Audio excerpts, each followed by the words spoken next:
Mitt Romney, the Republican senator and rare moderate Republican in this modern era, he is now deciding that he's done. He's done with his party. It's gone too far and he's going to retire. Which I was talking with someone last night or a few nights ago about just the state of the modern Republican Party and how it's the kind of MAGA brand that is now controlling so much of the party is pushing out any even somewhat moderate members, somewhat more reasonable members, so that it's just that MAGA part of the party eventually. And we've seen that with Cheney, gone. Kinzinger, gone. Here, Romney. And we're seeing this in the presidential race. One of the, again, far from us, as I've said so many times, politically and on policy, and so many things wrong with their policy stances, but have some reason. Chris Christie's going to lose very significantly in that primary. And so they're shoving out any more reasonable parts of the party. Okay. Well, now, as a part of kind of his exit, there's a book coming out. And in this book, different quotes from Mitt Romney are highlighted, such as, quote, "A very large portion of my party really doesn't believe in the Constitution." True. And he got asked about that particular statement in this clip. Take a look. To add to that, you had said just that a lot of the party simply does not believe in the Constitution. What do you mean by that? Well, I was in a rally where someone said to me, if you're elected, this is when I was running for Senate last time, if you're elected, will you close down ABC, NBC, and CBS because they're not sending out the truth? And this was in a Republican rally, and I was like, really? I mean, there's no question. There's some portion of my party and the opposition party who thinks we need to have a strong person, a strong man to put aside the Constitution. And for that matter, former President Trump, said we should put aside the Constitution and reinstall him as president. I mean, so yeah, there are some people who believe that. I believe they're sorely wrong. I believe the great majority of American people believe that they're wrong. But in terms of what I'm going to be doing, look, I want to get more young people voting and involved in the political process, and that's something I'm going to devote myself to after the next year and a half.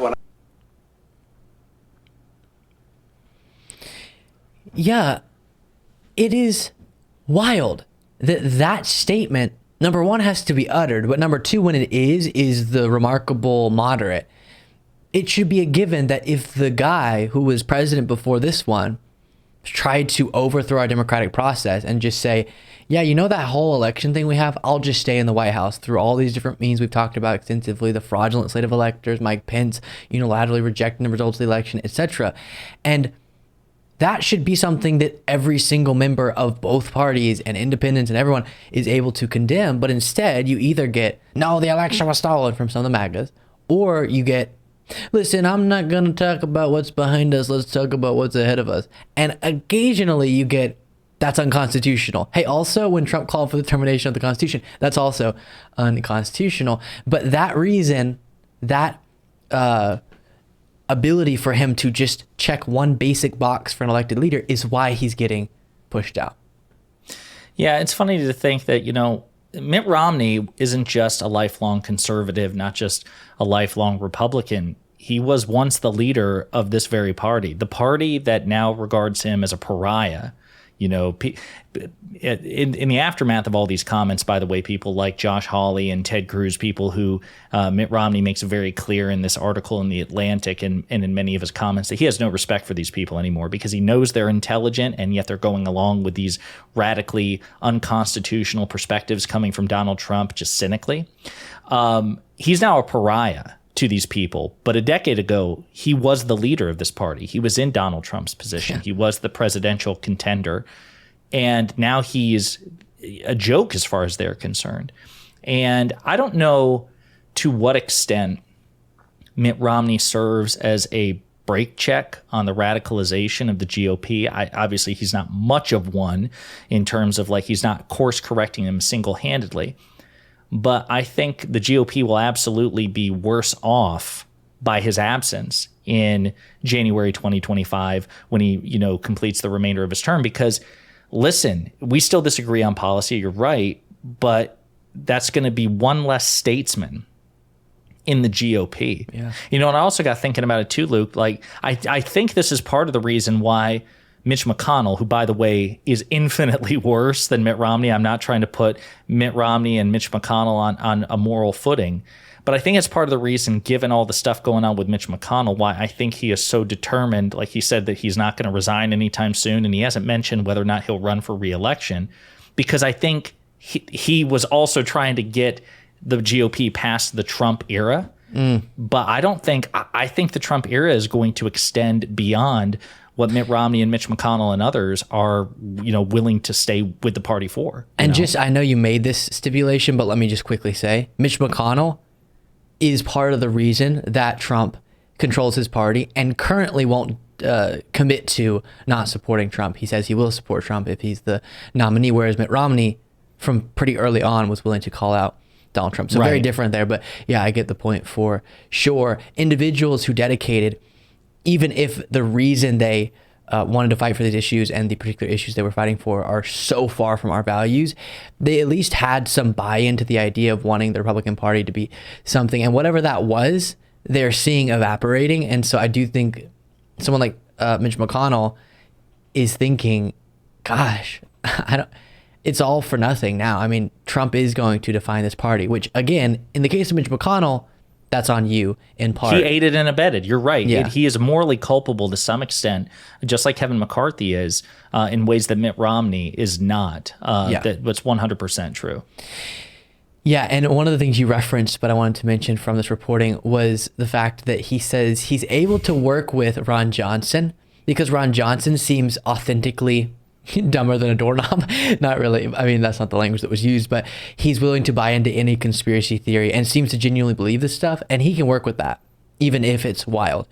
He really can't stand the Ted Cruzes, the Josh Hawleys. The Josh Hawleys, yeah. Because they are performing. And that's what we see. You can tell. I agree. Even though I think there also is a lot of dishonesty with people like Tommy Tuberville and Ron Johnson, I do think they genuinely have a little trouble understanding a lot of stuff when it comes to these different conspiracy theories they're buying into and the different policies they're pushing for, even though there's also dishonesty. But with Ted Cruz and Josh Hawley, they get it. They know. They're smart people.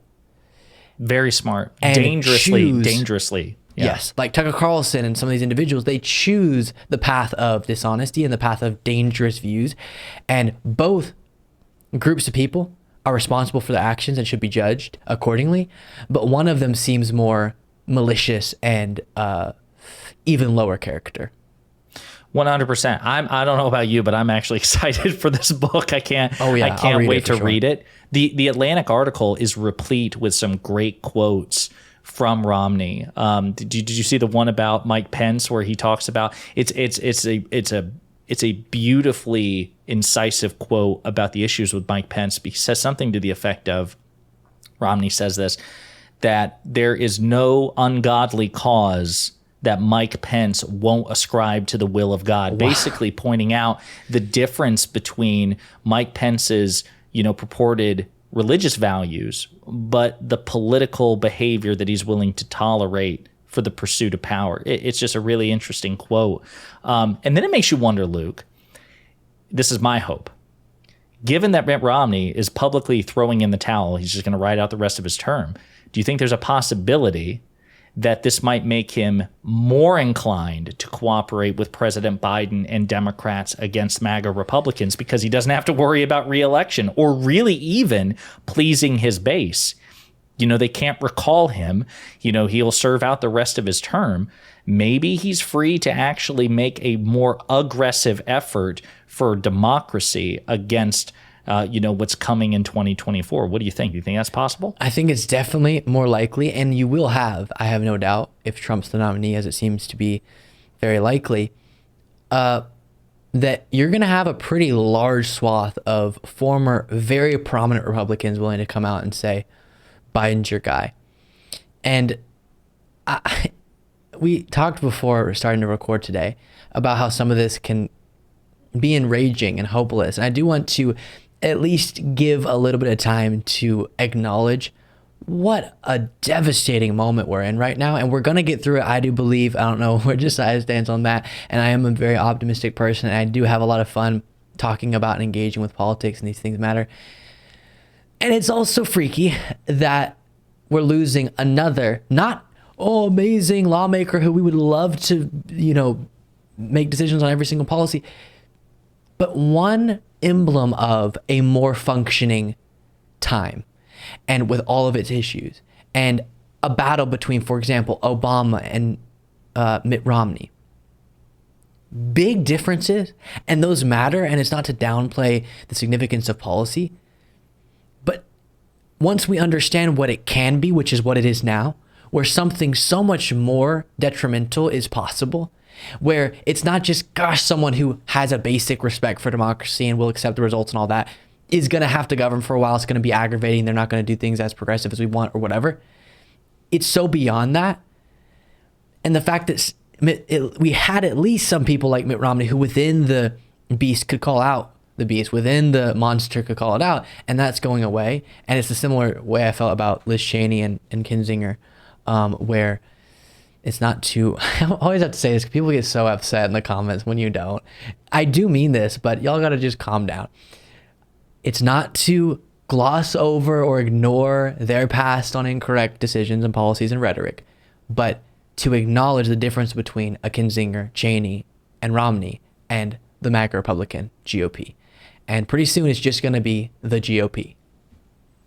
Yeah. The MAGA Republicans, it's but at the rate it's currently going, the current trajectory, it's just going to be the Republicans. We can just drop, the MAGA qualifier. Yeah.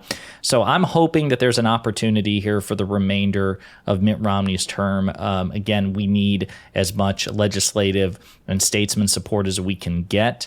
I'm sure, President Biden and the Democrats either knew about this in advance because they're better connected, or when they read this in the papers, they were like, maybe there's some opportunity here to shore up democracy's safeguards now that, again, Mitt Romney doesn't have to worry about pleasing his peers and pleasing whatever MAGA constituents, comprise his voters.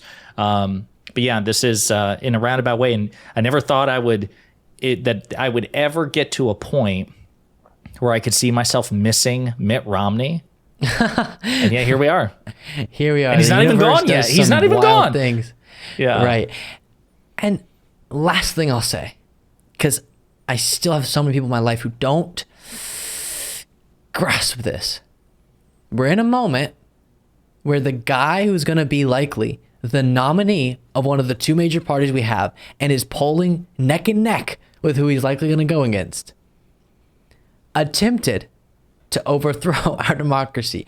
And if you don't believe it, go read the indictments and understand the ways in which he was trying to do so. It would have been what he would have done if he was allowed to, and if he was successful in these elector schemes, Pence, local officials doing all sorts of wild things, finding me 11,780 votes, all the different things, would be choosing to keep himself the president despite the election results, which is not how democracy works, and that would be the end of American democracy, at least for the time being. That is not something that you can look at and go, yeah, but the economy, though. By the way, the economy performs better under Democrats, including the unbelievable economic recovery under Joe Biden. But even so, any other issue, as I will continue to say, can't be grappled with within our democratic process if we don't have a democratic process. And that's what Donald Trump threatens. If you're going to be a single issue voter, democracy should be the single issue. Right. Just saying. Yeah. Totally. Thank you so much for watching. For the outro on this video, I want to plug Josiah's channel. Hit them with it, Josiah. Hey, everybody. I appreciate you watching. You can find me at youtube.com/@ponderingpolitics. One word, pondering politics. If you like progressive commentary that focuses on coalition building with other elements of the left and calling the Republican Party out for what it's become, I hope you'll view my channel. Give me a like and subscribe and some feedback. Again, youtube.com/@ponderingpolitics. Thanks again.